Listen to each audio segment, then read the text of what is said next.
말씀을 오늘 첫 번째 시간으로 이것이 복음이다 이런 말씀으로 함께 우리가 은혜를 나누고자 합니다.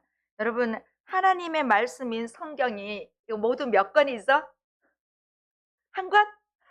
네, 한 권 맞습니다. 한 권. 그런데 이 한 권 안에는 또 몇 권이 있을까요? 구약과 신약 두 권 있죠.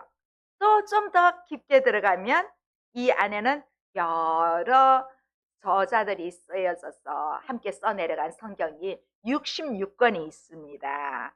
자, 우리 교회는 오후 예배 때 하나님 가족 되기 지금 2기 하고 있습니다. 1기는 우리가 서울에서 인천에서 목회할 때 저희가 1기 했고 지금은 2기가 하고 있는데 거기에 보면 성경은 모두 66권으로 되어 있다. 우리 배웠어, 그쵸? 그 중에 구약은 39권, 신약은 27권. 여러분 외우기 참 좋습니다. 구약 39잖아요. 3 곱하기 9는 얼마입니까? 27. 그래서 39, 27, 66권. 이렇게 하면 우리 교회 생활을 처음 하시는 분들은 참 외우기가 쉽습니다.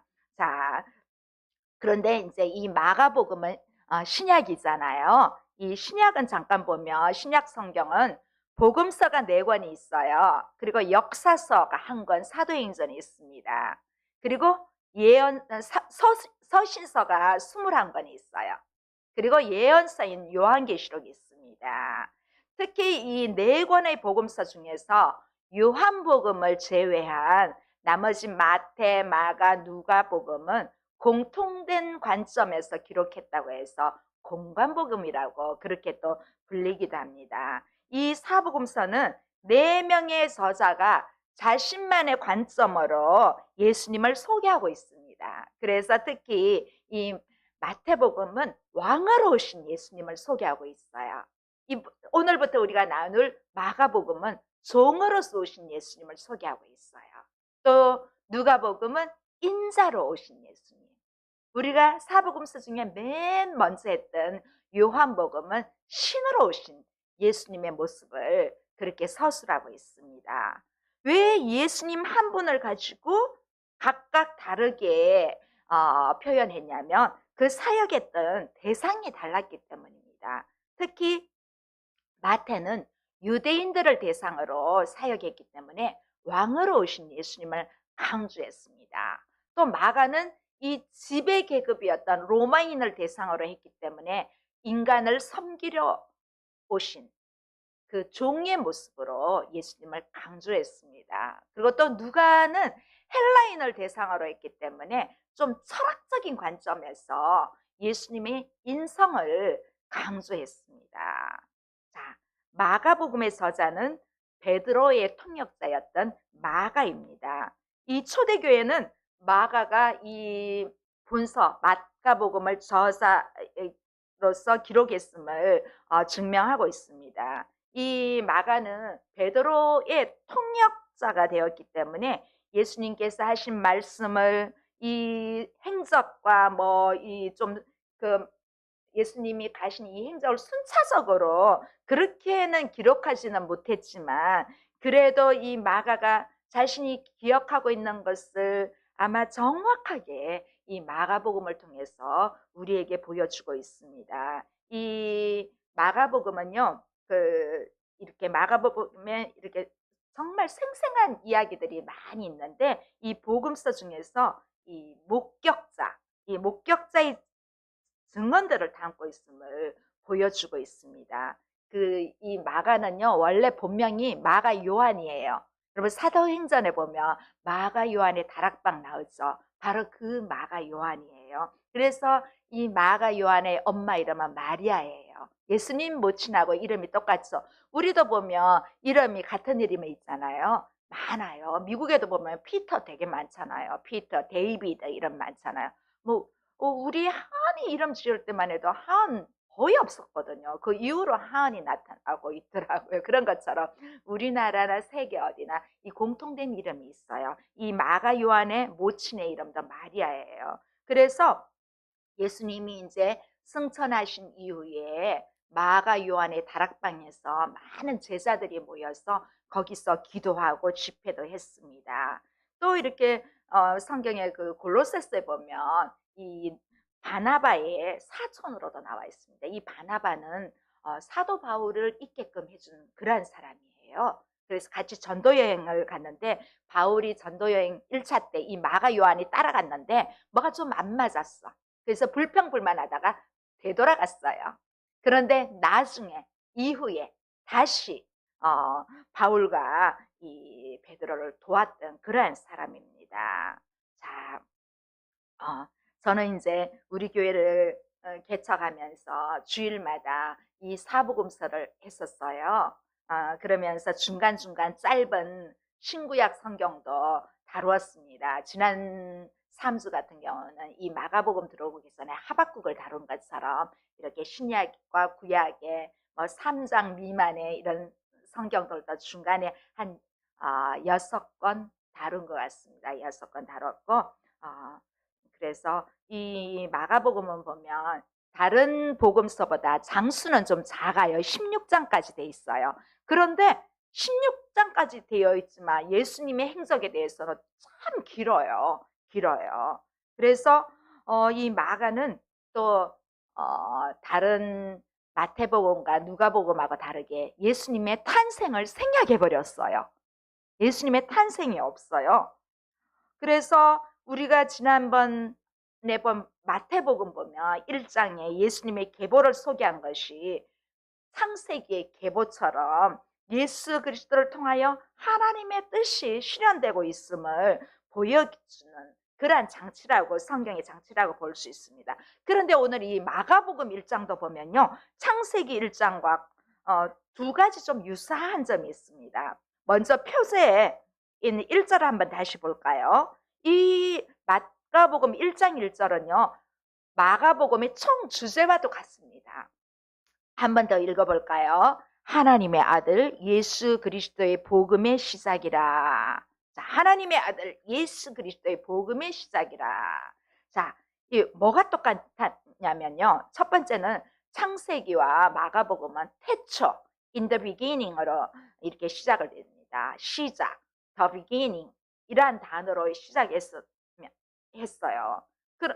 그런데 태초 또 시작 그런 의미가 똑같다는 거예요. 또 두 번째는 삼위일체 하나님이 등장하고 있다는 사실입니다.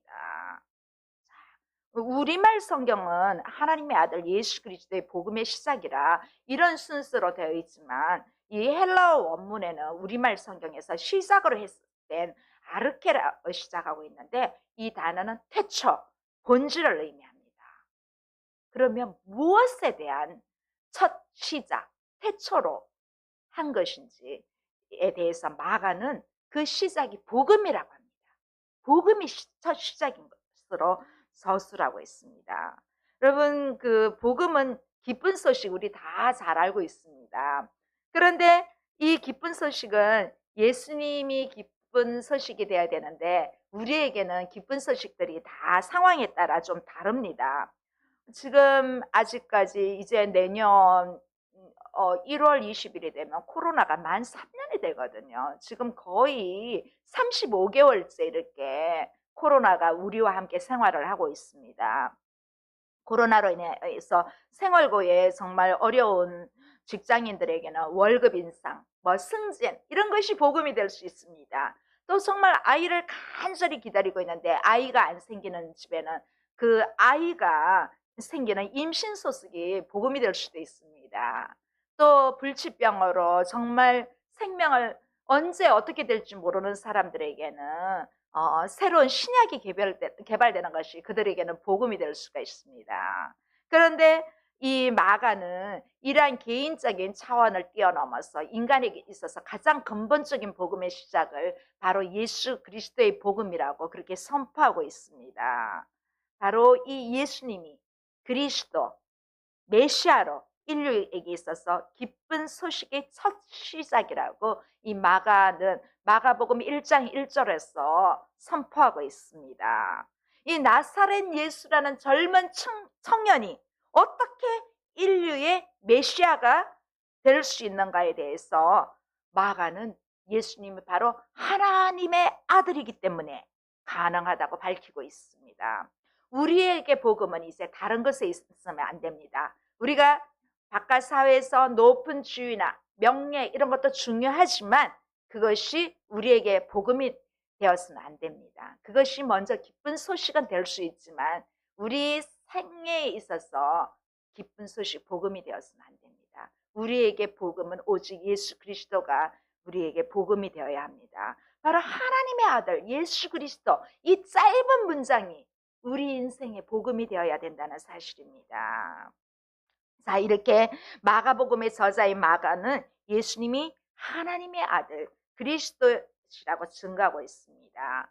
여러분 베드로도 잘 아시죠? 마태복음 16장 16절에서 주는 그리스도시여 살아계신 하나님의 아들이십니다. 이렇게 고백을 해서 또 요한복음에도 그 요한복음의 저자인 요한도 맨 마지막에 보면 오직 이것을 기록한 것은 너희로 예수께서 하나님의 아들 되심을 그리스도 되심을 믿게 하려 함이라. 그렇게 요한도 요한복음을 통해서 기록하고 있습니다. 이렇게 예수님이 하나님의 아들이라는 것은 우리 역시 예수님을 믿음으로써 하나님의 자녀가 되었지만 우리와는 또 다른 의미가 있습니다. 우리는 예수님을 믿음으로써 하나님의 자녀가 된 것이고 예수님이 하나님의 아들이라는 것은 하나님과 본질적으로 똑같다는 것입니다. 빌립보서의 말씀처럼 똑같은 본질적으로 같다는 그러한 말씀으로 하나님의 본질을 가진 아들이 사람으로 이 땅에 오신 그분이 바로 예수님입니다. 이제 예수님은 예수님의 생애보다 앞서 6개월 먼저 오신 침례 요한을 소개하고 있습니다. 우리 2절, 3절 한번 볼까요? 2절, 3절. 선지자 이사야의 글에 보라 내가 내 사자를 내 앞에 보내노니 그가 내 길을 준비하리라. 광야에 외치는 자의 소리가 있어 이르되 너희는 주의 길을 예배하라.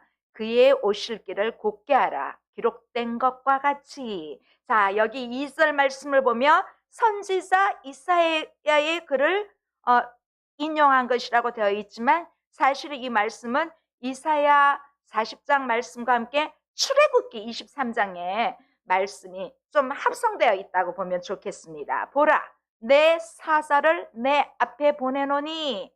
이렇게 출애굽기의 표현은요, 원래 구약의 문맥에서 보면 하나님께서 보내신 메신저, 이 메신저를 이스라엘보다 이미 그 앞에 보냈다는 그러한 의미예요.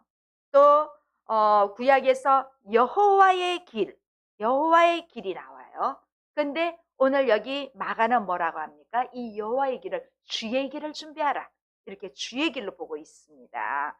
이렇게 침례 요한은 예수님께 이렇게 적용하면서 이사야와 또 출애굽기의 말씀으로 함께 이렇게 적용하면서 종말론적으로 예수님이 하나님의 모습으로 오시는 것을 투영하고 있습니다.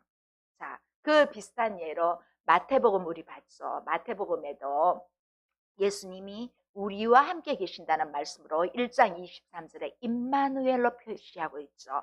사실 이 임마누엘은 이사야 7장에 임마누엘로 그렇게 표현되어 있습니다. 그런 비슷한 여호와의 길, 주의 길, 이렇게 임마누엘 그러한 좀 종말론적으로 오실 메시아에 대한 그렇게 보면 됩니다. 자, 침례 요한이 광야에서 뭘 하고 있습니까? 4절 5절 한번 볼까요? 침례 요한이 광야에 이를 때 죄 사함을 받게 하는 회개의 침례를 전파하니 온 유대 지방과 예루살렘 사람이 다 나아가 자기 죄를 자복하고 요단강에서 그에게 침례를 받더라. 자, 침례 요한이 광야에 이르러 회개의 침례를 정언하고 있습니다. 그래서 회개하라, 천국이 가까웠느니라. 이 침례 요한의 외침의 메시지가 예수님과 똑같았습니다. 회개하라, 천국이 가까웠느라. 이 죄 사함을 받게 하는 회개의 침례는 이 문자적으로 볼 때 죄 사함에 이르도록 하는 침례입니다. 그래서 요한이 베푼 침례는 죄 사함을 받게 하는 회개의 침례입니다. 회개는 내 죄를 인정하고 뉘우치고 버리고 다시는 그 길로 안 가겠다고 결심하는 것입니다. 그래서 회개는 죄 사함의 필수 조건입니다. 우리 하나님 가족 되게 할 때도 회개에 대해서 나왔잖아요. 그렇죠? 거기에도 회개는 죄 사함의 필수 조건입니다. 그래서 이 죄 사함 받으면 마음이 가벼워요. 우리가 하나님 앞에 죄가 아니라 사람 앞에 죄를 지었을 때도 좀 미안한 감정이 있을 때 내 안에 가득 있으면 왠지 그 사람 보면 불편해. 그런데 내가 진짜 부끄럽지만 정말 미안해. 내가 왜 그랬는지 몰라. 이렇게 사과를 하고 나면, 뉘우치고 나면 내 마음이 편해지잖아요. 그래서 우리가 예수님을 믿고 회개한 것은 내 짐이 내려진 거기 때문에 정말 가벼워지는 거예요. 그래서 그 과거 쿰난 공동체에 보면 앞으로 임할 심판에 대한 준비로 자기들의 죄를 고백하고 몸을 깨끗하게 하는 그런 예식이 있어요. 이 요한의 침례도 하나님의 통치를 기다리고 자신을 돌봐주기를 바라면서 죄를 회개하는 그러한 관점으로 볼 수가 있습니다. 그래서 온 유대 지방과 예루살렘으로부터 많은 사람들이 침례 요한의 설교를 듣고 또 자기들의 죄를 자복하고 요단강에서 침례를 받았습니다. 이 일은 분명히 하나님께서 미리 보낸 침례 요한을 통하여 일하고 계시는 것입니다. 자, 침례 요한은 또 어떤 사람인지 6절에서 8절 한번 보시겠습니다. 요한은 낙타털 옷을 입고 허리에 가죽띠를 띠고 메뚜기와 석청을 먹더라. 그가 전파하여 이르되 나보다 능력 많으시는 이가 내 뒤에 오시나니 나는 굽혀 그의 신발끈을 풀기도 감당하지 못하겠노라. 나는 너희에게 물로 침례를 베풀었거니와 그는 너희에게 성령으로 침례를 베푸시리라. 자, 요한에 대한 좀 흥미로운 묘사가 돼 있어요. 요한이 어떤 사람인지. 자, 이 요한은 약대 털옷과 가죽띠를 띠고 있습니다. 요한은 광야 생활과 설교 사역을 하면서 검소한 복장을 하고 있습니다. 자, 요한은 먹는 음식도 아주 단순합니다. 메뚜기와 석청. 메뚜기는 많이 지금도 구워 먹는 나라들이 있어요. 저는 안 먹어봤지만 어렸을 때 메뚜기 구워 먹는 거 봤습니다. 그리고 이 석청은요, 그 들판에서 얻을 수 있는 야생 꿀이라 생각하면 됩니다. 그렇게 반찬이 많지 않는 식탁이 이 요한으로 하여금 복음을 전하는 자로서 또 다른 행복감을 줄 것입니다. 그래서 우리는 또 뭐 이것저것 때로는 뭐 많은 음식이 있으면 좋지요. 음식 뭐 먹는 거 다 좋아하잖아요. 그래서 맛집도 많이 찾아다니고 하지만 우리에게 일용할 양식을 주심으로 그 양식으로 감사할 수 있는 저희가 되기를 바랍니다. 자, 이 허리에 가죽띠를 띠고 있다는 묘사는 열왕기하 1장에 보면 엘리야에 대한 묘사와 같습니다. 이 침례 요한은 예수님의 사역 특징을 성령으로 침례를 베푸는 것으로 묘사합니다. 그래서 말라기 선지자도 이 앞으로 장차 올 침례 요한 엘리야를 표현하고 있습니다. 그래서 이 엘리야의 복장과 이 침례 요한의 복장이 비슷합니다. 자, 그래서 요한은 이제 자신의 뒤에 오실 그 예수님을 나보다 능력 많으시니라고 그렇게 증거하고 있습니다. 하나님과 사람의 차이는 무엇보다도 능력의 차이입니다. 저는 참 능력이 없더라고요.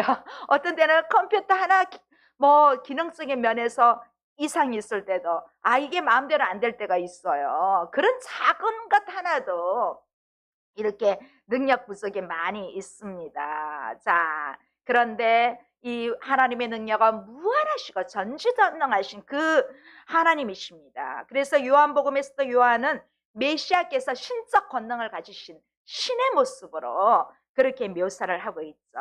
그래서 이 침례 요한은 자신은 정말 예수님의 신발끈을 풀기도 그렇게 감당하지 못할 존재임을 그렇게 표현하고 있습니다. 이제 제가 교회를 개척하면서 사복음서 중에서 요한복음을 가장 먼저 하면서 이 침례 요한에 대해서 제가 한동안 푹 빠졌습니다. 나는 망하여야겠고 그는 흥하여야 하리라. 저는요, 예수님의 신발끈을 풀기도 부족한 사람이에요. 그런 사람을 이렇게 교회를 개척하게 하시고 하나님 메신저로 세워주시고 그런 것을 생각할 때 이 침례 요한에게 한동안 푹 빠지기도 했습니다. 그런데 이 침례 요한은 오늘 이렇게 많은 사람들에게 설교 사역과 함께 복음 사역 뒤에 침례를 베풀면서 이 물 침례는 죄의 씻음을 상징하고 앞으로 장차 예수님이 주시는 이 성령 침례는 실제로 죄의 씻음을 주는 것입니다. 요한은 단지 물로 침례를 주었지만 예수님은 성령으로 사람을 거듭나게 하시고 죄 사함을 주십니다. 예수님이 승천하신 이후에는 이제는 성령의 강림으로 성취되었습니다. 그런데 예수님은 신으로 오셨지만 지금은 인간으로 오신 그 예수님으로 침례를 친히 요한으로부터 받으십니다. 우리 9절에서 11절 한번 보시겠습니까? 자, 함께 읽어주시겠습니다. 그때 예수께서 갈릴리 나사렛으로부터 와서 요단강에서 요한에게 침례를 받으시고 곧 물에서 올라오실새 하늘이 갈라짐과 성령이 비둘기같이 자기에게 내려오심을 보시더니 하늘로부터 소리가 나기를 너는 내 사랑하는 아들이라 내가 너를 기뻐하노라 하시니라. 자, 예수님은 이스라엘 땅에 북부에 있는 갈릴리 나사렛에서 와서 이제 요단강에서 요한에게 침례를 받으십니다. 그 요단강은요, 그 북쪽 갈릴리 호수로부터 남쪽 사해까지 약 100km 정도 떨어진 강입니다. 그래서 요한이 침례를 베푼 곳은 남쪽 유대 지역이었어요. 사실 제가 이스라엘을 가면서요, 깜짝 놀란 사실. 성경에서만 봤을 때는 요단강이 엄청 큰 줄 알았어요. 저는 사해만큼 큰 줄 알았어요. 사해만큼 아니어도 큰 줄 알았는데 이 차로 지나가면서 강이 저렇게 보여요. 그런데 차가 너무 빨리 지나가면 안 보여요. 그렇게 요단강이 크지 않습니다. 그래서 요단강이 이렇게 아주 큰 강으로 우리 한강처럼 안 그렇습니다. 무슨 계곡보다 좀 큰 것 같아요. 그 정도로 크지 않습니다. 자, 그런데 여기에서 침례를 받으시고 물에서 올라오실새 하늘이 갈라짐과 성령이 비둘기 같이 내려오심을 보았습니다. 그리고 하나님의 음성이 들렸습니다. 너는 내 사랑하는 아들이라 내가 너를 기뻐하노라. 이 말씀은 마태, 마가, 누가 세 복음서가 다 증거하고 있는 하나님의 음성입니다. 자, 지금 삼위일체 하나님께서 여기 계신다는 것입니다. 하나님의 아들 예수님이 침례를 받으셨고 성령께서 내려오셨고 하나님 아버지의 음성이 들린 것입니다. 삼위일체 하나님이 예수님이 침례받는 곳에 함께 하신 것입니다.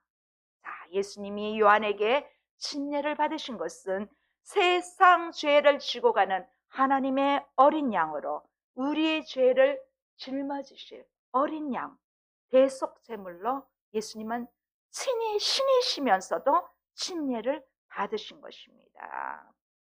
자, 예수님이 침례를 받으신 이 이야기는 정말 특히 세 가지 현상, 앞에서도 말씀드렸지만 하늘이 갈라지고 성령이 비둘기같이 임했고 하늘로부터 하나님의 아들 되심이 확증된 그러한 사실을 주고 있습니다. 이 침례 장면에서 성령이 임하신 것입니다.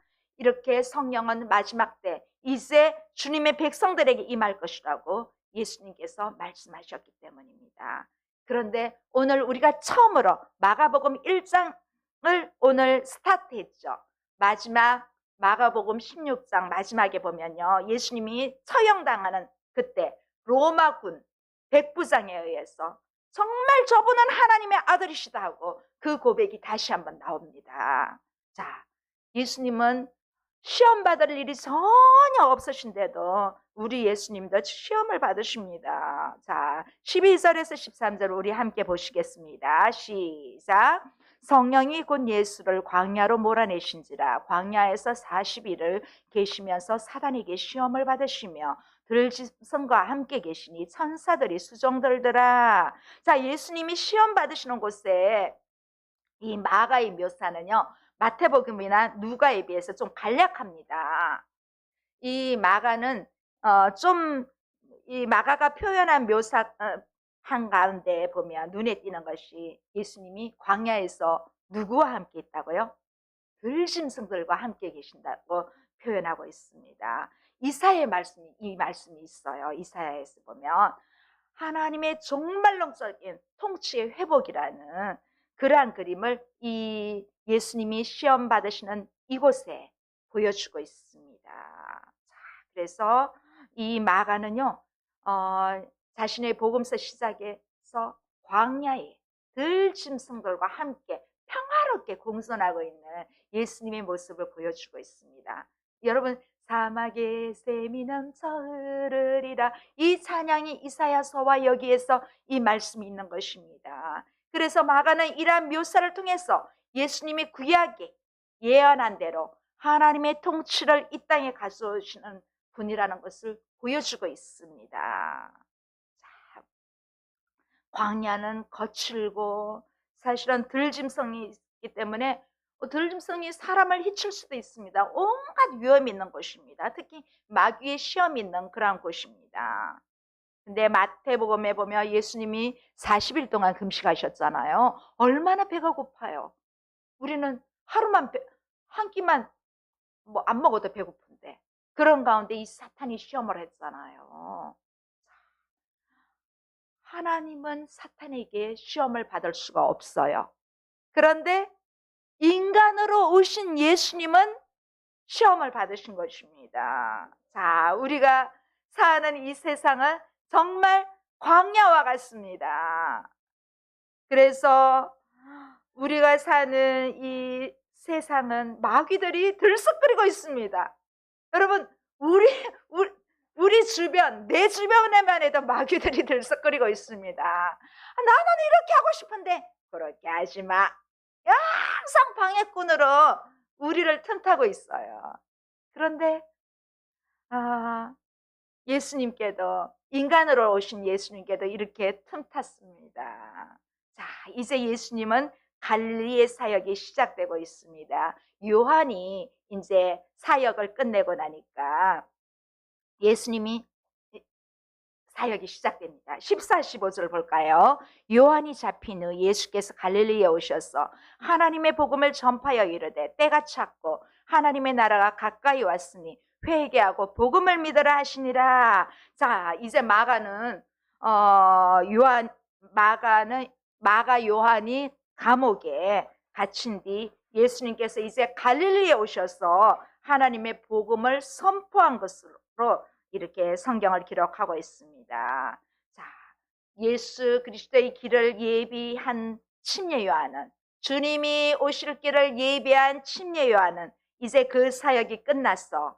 예수님께서 이제 갈릴리에서 본격적인 전도 사역을 시작하십니다.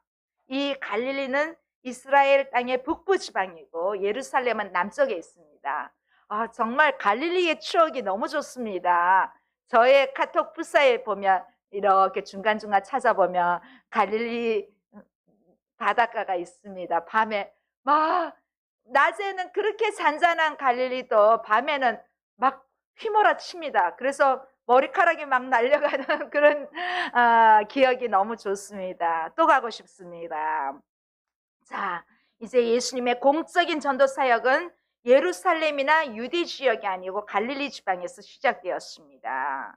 자, 이렇게 하나님의 은혜는 어느 지역이나 어떤 외적인 존재에 의존하지 않고 하나님 나라의 복음이 전하여지는 것입니다. 지금도 정말 미종족 지역까지 들어가서 복음을 전하는 많은 선교사님들이 있습니다. 그래서 복음이 땅끝까지 증거될 때 주님은 이제 오실 것입니다. 아직까지 복음을 들어야 할 사람들이 너무 많습니다. 아직 우리 가족 중에도 복음을 듣지 못한 사람들이 있습니다. 친구 중에도 복음을 듣지 못한 사람들이 있습니다. 예수님은 정말 그 센터가 아닌 이 갈릴리 지역부터 시작하고 계십니다. 그래서 많은 예수 그리스도의 복음을 모르는 사람들에게 복음을 전해야 됩니다. 그래서 예수님은 때가 찼고 하나님의 나라가 가까이 왔으니 회개하고 복음을 믿으라고 선포하고 계십니다. 회개하고 복음을 믿는 것은 정말 중요합니다. 앞에서 침례 요한이 전한 복음에서도 말씀드렸지만 침례 요한 역시 회개하라, 천국이 가까웠느라, 이 메시지가 가장 큰 메시지였던 것처럼 예수님도 똑같은 메시지를 전하고 있습니다. 그래서 이 회개라는 것이 정말 쉽지 않습니다. 여러분, 믿지 않는 사람들이 교회에 이 발걸음하는 것이 쉽지 않습니다. 교회 한번 오는 게 그렇게 어려워? 어렵습니다. 이 교회 한번 오는 것이 그렇게 어렵습니다. 왜냐하면 여기에 오면 이제는 회개해야 하거든요. 자, 이렇게 회개는 죄를 깨닫고 죄를 버리고 돌이키는 것입니다. 그래서 어려운 거예요. 교회 오면 왠지 이제는 나쁜 말, 나쁜 행동 전혀 안 해야 될 것 같은 그런 것에 자신이 없어서 나 교회 가면 뭐 술도 못 마시고 담배도 못 피우고 이럴 텐데 죄사도 못 지낼 텐데 이렇게 많이 두려워합니다. 왜냐하면 이 모든 것에서 돌이켜야 되거든요. 우리는 또 이외에도 하나님을 믿지 않는 죄와 함께 일상 속에서도 때로는 부모에게 불효하고 살인하고 간음하고 도둑질하고 거짓말하고 이런 것들도 다 회개해야 됩니다. 우리는 인간의 몸으로 왔기 때문에 안 할 수는 없습니다. 뭐 꼭 사람을 죽여야 살인이 아니죠. 성경에는 사람을 미워하는 것도 살인이라고 하니까요. 우리 수없이 살인해 왔습니다. 단지 직접적으로 사람 인명을 가해하지 않는 것뿐이지 얼마나 많은 죄를 내 안에 품고 있는 줄 몰라요. 그래서 우리는 날마다 회개해야 됩니다. 자, 이렇게 복음은 우리 구주 예수 그리스도의 소식을 전하는 것입니다. 그래서 오늘 저는 첫 번째 마가복음의 타이틀로 이것이 복음이다 그렇게 전해 보았습니다. 이제 예수님은 함께 사역할 제자들을 직접 찾아서 부르십니다. 자, 16절에서 18절 보겠습니다. 시작. 갈릴리 해변으로 지나가시다가 시몬과 그 형제 안드레가 바다에 그물 던지는 것을 보시니 그들은 어부라. 예수께서 이르시되 나를 따라오라. 내가 너희로 사람을 낚는 어부가 되게 하리라 하시니 곧 그물을 버려두고 따르니라. 자, 예수님의 사명은 죄인을 불러서 구원하는 것입니다. 그래서 죄인을 부르러 오셨습니다. 예수님은 죄는 미워하시되 죄인은 사랑하십니다. 그 죄인이 돌아오기를 기다리고 계시는 것입니다. 그것이 바로 복음입니다.